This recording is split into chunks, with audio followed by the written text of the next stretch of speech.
Yo, what is going on, guys? Welcome back to some more Apex. I hope you're having a very good day as always, and today I found some very interesting information about Forge. Now, as we all know, Forge was set to be the season 4 legend before Revenant killed him, and it was kind of a throw off because everyone initially expected to see Revenant in season 4, and Respawn just randomly announced Forge and released Forge, right? So we actually have a backstory of why they actually decided to release Forge and throw us off, and we're going to be talking about that in today's video. But first up, let's take a look at the play of the day, which was actually submitted by one of you guys. So I'll leave the link to his Twitter down below. Go follow him and stuff. And if you want to be in my next play of the day next week Saturday, all you have to do is follow me on Twitter right now and send me your clips either in DMs or just tag me, and I'll pick the best clip for the week. So enough talk, let's take a look at the play of the day.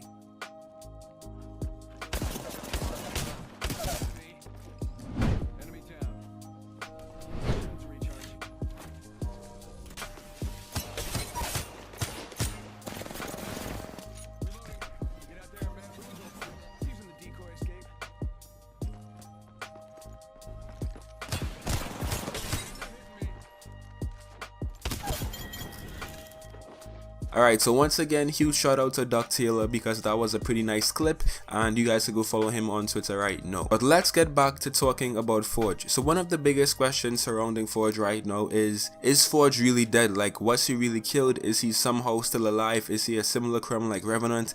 Is Forge really dead? And we actually have a full answer on this by a design developer at Respawn. His name is Jason McCord, and here's what he had to say about Forge. So Jason actually said, and I quote, that Forge is super dead. So all of those theories and stuff that we've been seeing all over the place, it looks like Forge could actually be dead for good this time, and he most likely might not make a return in Apex, which is kind of sad because I think Forge had really good abilities, but it looks like he's dead. He's dead for good. With the system override event, there was a code hidden in the description of the event on Respawn's page or EA's page, which basically said, "Don't believe Hammond." So many people actually assume that this could mean that Hammond lied about Forge being dead and he's somehow still alive, but it looks like that's not true because as we can see right here, the design director at Respawn, Jason McCord, just confirmed that Forge is allegedly dead in this game. Now, how do you guys actually feel about this? Did you want to see Forge come back into Apex maybe in season 5, season 6? How do you feel? Because personally, as I said,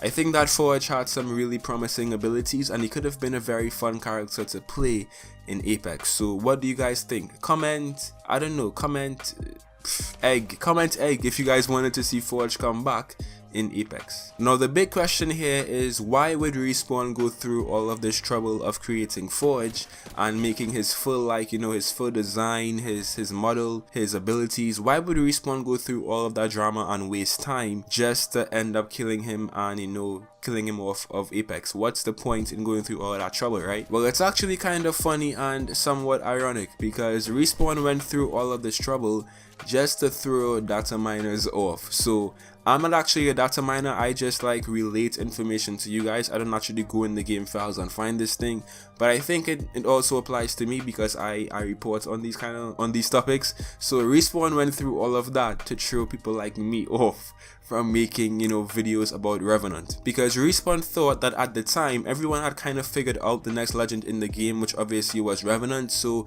they created this big master plan to, like, you know, kind of throw us off by releasing Forge and confusing us and stuff, and then bringing back Revenant at the end of this whole plan. So it kind of did work because I made a full video about Forge after he came in, so it did work. But it's just kind of funny that Respawn went through all of that just to throw data miners off and, you know, keep all of their information very secret. So McCord said, and I quote once again, "It started as a fun way to misdirect data miners who at the time felt like they had solved our next legend and had ruined our surprise. We actually purposefully leaked fake concept art and details of Forge's kit in patches so there would be a breadcrumb trail by the time we announced him. It's pretty insane. I can't think of any other game that has gone through such hijinks."